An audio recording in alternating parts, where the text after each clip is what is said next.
Hey guys, it's Blair here. My cat's trying to get in the door, so if you hear any sound, that's her.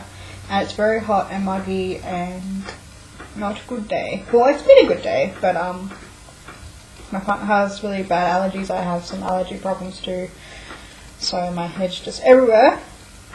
But I thought I'd do a book haul today because I have a fair amount of books. I am getting quite a lot in the mail, probably more money than I really should have spent on books, because I have not got a lot of money, but sometimes I'm just impulsive and I just roll with it. I do have one that is on hold at the bookshop, and it is a Game of Thrones book, and it's the first book, and it's in, I think it's believe the HarperCollins like threadback or cotton canvas book, and it's really nice, and I can't wait to show you guys. And it's signed, so I got it because I want to read that series next year, and it's got a bit bigger font, so I should be able to get through it a bit better because most of the Game of Thrones books have really small font. So anyway, enough rambling. I have found it really uncomfortable being in my house at the moment. I've been very outdoorsy, but I haven't been sleeping very well, but I've been trying to exercise, but going to the city when there's lots of people smoking and just a mixture of sort of like severe anxiety and just a mess of thoughts and being creative and meeting new people, and the downside of that as well. So my brain's just a mess, but I've been trying to relax by going to bookshops and libraries and things like that because I love doing that and it helps me relax. So the first book I'm going to show you is Bon Voyage by Juliet M. Sampson. Now this book I believe we paid $22 for. I know it's paperback, I know it's small, and I know usually I would not pay $22 for a paperback at all, but I love Juliet as a person. She's a very beautiful person inside and out, and just a fantastic person to support. And I read her book Behind the Mask, and while I found it really hard to read, I did quite enjoy it, and I'm supporting her 100%. She invited me to the launch party of her book, which was my first launch party ever. I had a fantastic time. If I could edit, I would put pictures, but I'm just going to show you the book. And I'll just quickly read you the back cover. It says, "What do you do after your heart has been broken? Amanda is quiet, slightly nervous young woman who is trying to get on with her life after a failed relationship. She has always dreamed of going to Paris and seeing the Eiffel Tower, and decides to join a coach tour of young travellers across Europe. This group seems friendly and there are plenty of fun times, but who is a shadowy figure in the background? Could someone be stalking Amanda?" And it has been said this is like young adult, so something interesting, and I love that. I love the cover. It's just a beautiful cover. They've done a really good job with it. And it's by Blair Publishing, and you can get it online, I believe. Yeah, it's $22. I'm not sure if you can get it on Kindle or anything like that, but I got it signed, and that's my name. And it came with this "Thank you for being part of my launch party" bookmark, which I love. I think I still have the invitation as well. And I spoke to the people at Blair Publishing, gave them my business card for my blog, and talked about the books that I'm writing as well. So I got a publishing card, and so just some networking for some people I've met. So all in all, it was a really good event. I did some networking, met some really fantastic people, supported Juliet, which is the main reason I went, and they had some really nice food, and I got to spend some time with my partner, and so great memories are going to be with this book, whether I do end up liking it or not, but I had just had a ball, so that's one of the books I got. Then I was pretty adamant about getting this next book. I saw it on, I think, Book YA reviews, and then I saw it elsewhere, and Norse gods is one of my trigger words. I love Almighty Johnson's, I love Thor. I just am pretty much obsessed with anything to do with Norse gods or Norse mythology. So I picked up The Lost Sun, which is the United States of Asgard, book 1, and oh my god, by Tessa Gratton. This is fucking stunning. I am not even going to excuse my language because it is. It is beautiful and shiny and, oh, love it. Like, I don't know why I haven't read it yet, but it's definitely up there. Well, I know why I haven't read it yet, because I'm just in one of those, I'm going to start a book because I can, and I've got like 17 books half finished, so I'm weird right now. Plus Nano. But it's just beautiful. And this one briefly just says, Odin Allfather casts a tie-breaking vote in the House of Congress. Loki, the shape-shifting anger, consults with the hottest Hollywood filmmakers. Thor, Thunderer, protects the Midwest from raiding trolls. In the United States, where the president rules alongside a council of Valkyrie, a young warrior and teen prophetess take off on a road. In the United States, where the president runs alongside a council of Valkyrie, a young warrior and a teen prophetess take off on a road trip to find the missing god. And I just, I love this cover. I'm so loving it. Loving it. Yeah. It says more inside as well, but I'm kind of just leaving it up to my own excitement. Now, I also got Perfect Ruin 2, and I was going to show you the cover and things like that, but it's in my room and I can't be bothered. Plus, I'm almost finished it, so I'm going to be doing a review on it because it's one of my favourite books. I love it. So that's that. Quickly now. I'm getting into different genres. One of those big things that I'm trying to do is get into different genres, and sci-fi is one of them. Considering I'm writing a sci-fi, I've been reading my partner's books, getting into some sci-fi communities, critique groups, anything like that, because I'm really interested in that genre. And I picked up, when I was looking around the bookshop, Germline by T.C. McCarthy, and I'll just read you the back. It says, Wars Oscar Wendell's ticket to greatness. A reporter for the Stars and Stripes, he has the only pass to the front lines of a brutal war over natural resources buried underneath the icy, mineral-rich mountains of Castican. I can't pronounce that. But war is nothing like he expected. The genetics, the germline units, battle-heavy armed soldiers, hundreds of meters below the surface, fast, strong, lethal, and totally devoted to cause. They are the key to winning this war.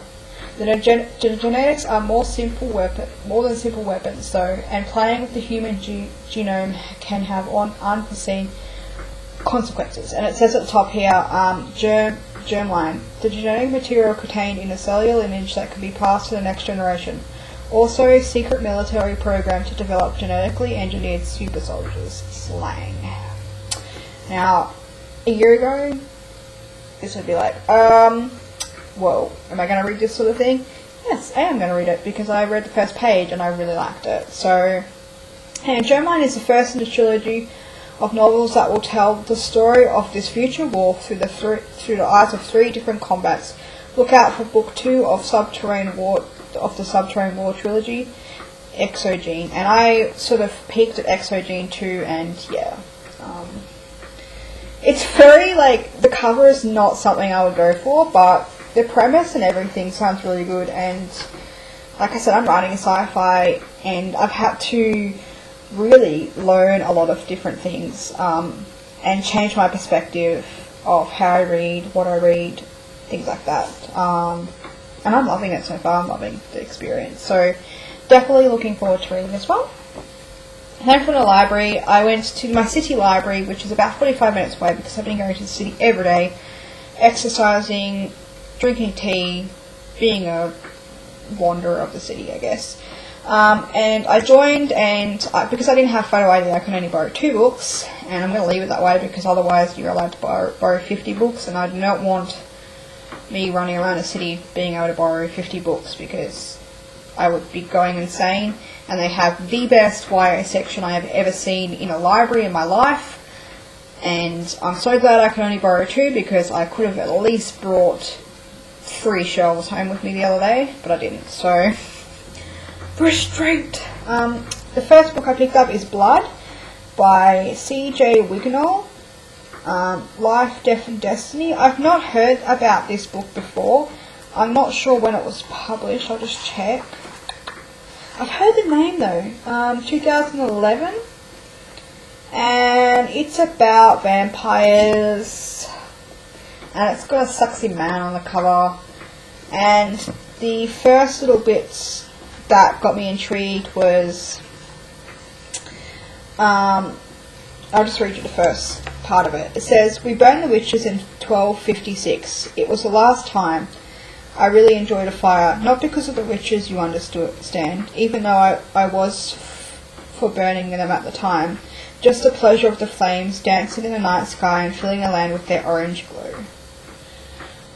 I like that. So any mention of witches and I'm like, hell yeah, yeah, I'm gonna get that book.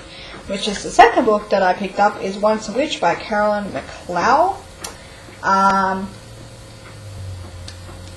It just is about a witch, I'm guessing, magic shop, bookstore, all the buzzwords for me, and I love this cover, so if I end up liking it, I am certainly going to get this cover because it's beautiful.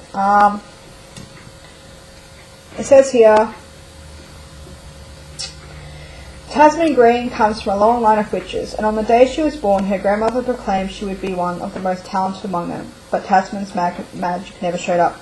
Now, 17 years later, she spends her time at a boarding school in Manhattan where she can at least pretend to be normal, but during the summer, she's forced to return home and work at her family's bookshop, magic shop. One night, a handsome young professor from New York University arrives at the shop and mistakes Tasman for her extremely talented older sister. For once, it's Tasman who's being looked at in awe and admiration, and before she can stop herself, she agrees to find a family heirloom room that was lost more than a century ago. But the search and the stranger proved to be more sinister than they first appeared, ultimately sending Tasman on a treasure hunt through time that will unlock the secret of her true identity, unearth the past of her Sims family, and unleash a power so strong and so vengeful it could almost destroy them all. That sounds good for me. Amazing premise. Love that. So I've got 3 weeks to read them, but I can renew them twice, so I've got about 9 weeks to read them. So hopefully then.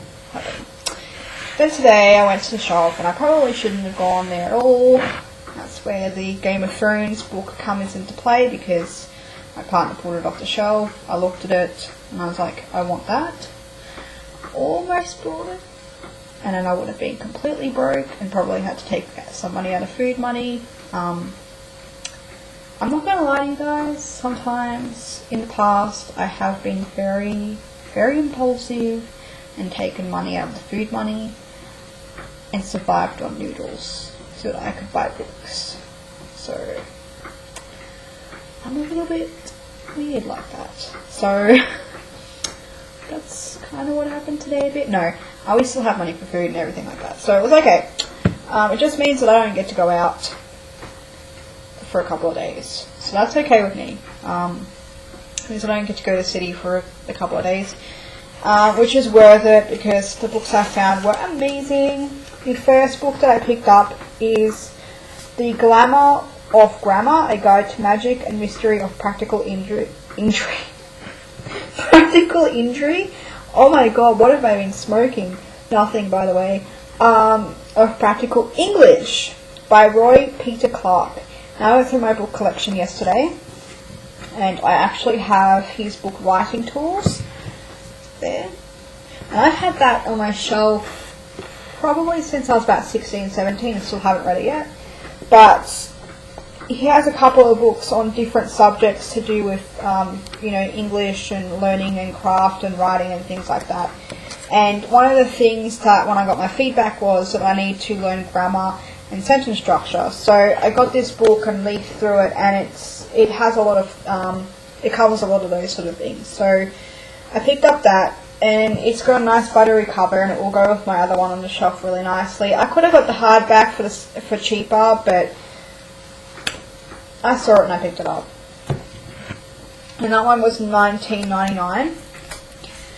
And then I picked up the Writer's Workout, 366 Tips, Tasks and Techniques from Your Writing Career Coach, by Christina Katz. Now, I'm reading a book called The Productive Writer by Sage Cohen, and that's a really good book, and she often refers to Christina and her series Get Known Before the Book Deal, and some other tidbits about Christine. And when I saw this in the shop today, I was like, wow, okay, I'm obviously meant to be reading her work because she keeps popping up. I really like Writer's Digest books. The book that I'm reading currently, which is Writing Series, for novels or novellas that I've showed in previous videos is a Writer's Digest book, and it is astounding and amazing and so packed with information, but so good. If you guys are writers, definitely check out that book. So I definitely want to check out this book as well, and just the sheer fantasticness of these books is just, I love it. So for an example, let's look at another one.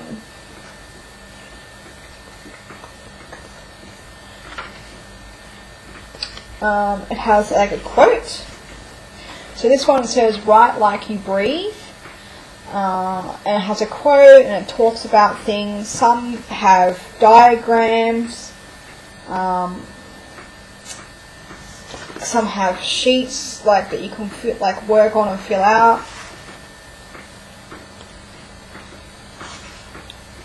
Some have just sort of diagrams, and it just looks fantastic. I mean, these books I can go through really slowly, but the wealth of information is just, it makes me so excited. I'm like a giggling schoolgirl. It's like, oh my god, I can't wait to read this book.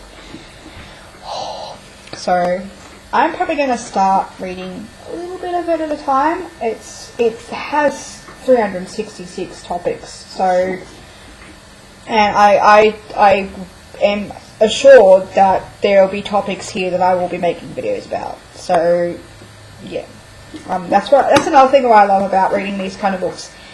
Not only does it give me ideas about how to work on my novels, work on my stories, structure my writing life, but it also gives me topics to talk about and things that I can approach and get advice from and network and things like that. So I just love reading these kind of books. And this one was $24, like the last one I bought, but I honestly believe you can get these on cheaper on Book Depository, so if you guys are looking for that. But I honestly believe that these kind of books, if you find a book like this, a writing book that really helps you, it is worth $24, because you're going to go back to that book for your whole life, really. So I'm hoping that this is good and I can recommend it. So she is a veterinarian writing coach, and she draws on knowledge from more than a decade in the business and gives you tips, exercises and insider strategies to build your skills. So I'm trying to learn the craft as well as all this kind of stuff, and Blair takes on way too much stuff, but that's just me. Okay, so hopefully you're not bored by now, but I have one more book to show you, and I had no intention of picking this book up. I went with my dad and Daniel to the $10 book grocers. I was way out of pocket already, but when I saw this, I needed to get it. I just couldn't walk out without it. And it's called Wonders of the Past, Ancient Inventions by Peter James and Nick Thorpe. It is a reference book. It is beat up. It's $10. I don't care how much it costs. One of my characters in my novel is fascinated with ancient relics, ancient civilizations, ancient anything from other planets, and this kind of just fell into my hands, or fell into my laps, I guess you can say. Not only can I use this book for that novel, but it has so much interesting information from what I've flicked through that I would have amazing stories to write about. It's got things like Egyptian and Greek inventions, and everything from transportation, communication, military technology, what else? Medicine. It's got pictures in it too. It's got diagrams, information, how it would work, just paintings, everything you can possibly think of. And like I was telling my partner while we were talking about in the shop, because I was still trying to figure out whether I should invest my money in it, one thing about these books is, even though it gives you a snippet of information, you might find something in there that really, really fascinates that you had never even thought of before, and you can create projects around it, inspire writing, artwork, or you can go and research it a little bit deeper and find something that you're really fascinated with. So I'm a big person who loves research and loves knowing things and exploring worlds, and I'm an information junkie, so I'm very glad that I have this in my collection. And these are kind of the books that I really want to have in my writing collection too. Good reference books that I can utilise in school, for topics of conversation, for videos, things like that, for finding new ideas for reading material and things like that too. So, okay, that's a 20-minute book haul. I'm sorry guys if this was boring for you guys, but you know what? I want to share with you guys what books I have and talk about my experiences, so that's why I'm making videos. If you have any books that you would like to recommend, or you want to talk about these books, let me know, and I will talk to you guys later. Bye.